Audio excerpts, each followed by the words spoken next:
Well, thank you, Katie. And it is, as everyone said, the key question for a city like ours. You talked about food banks, and it is astonishing how many people have to use food banks. I was really pleased that the number was finally coming down in the run-up to 2015, but it's gone back up again. There are nurses desperately using food banks. That can't be acceptable. We need to pay them properly so that doesn't happen.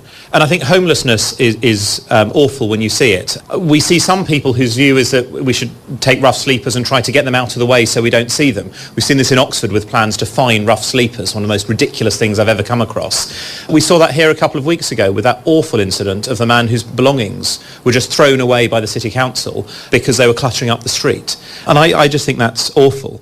I've done a lot of work with homelessness charities over the years, and also homeless and ex-homeless people, many of whom are now friends. And it's really interesting to talk to them about the support that they need. I was just recently at the 222 project on Victoria Road, and it was really interesting picking up with them what the big issues were. Part of it was mental health support for people, and we absolutely have to invest there. We put an extra £1 billion into that. A lot of it was about ongoing support for people who have been homeless, find somewhere but don't get the support to stay there, and you see people coming back into the system. We have to change that and fix that. And I think we just need to treat many of these people as humans. I agree with a lot of what Stuart said. The sanctions system is outrageous. I help lots of people through it. We need to scrap it. That's our party policy.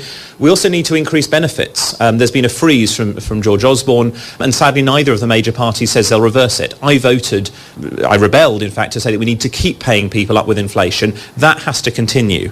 And the housing benefit, I stopped that from happening. I worked with the YMCA and others to stop that happening during the coalition. But it's more than those issues. It's also about educational inequalities and health inequalities. There's an 8-year life expectancy gap in this city between the richest areas and the poorer areas. That is utterly disgraceful.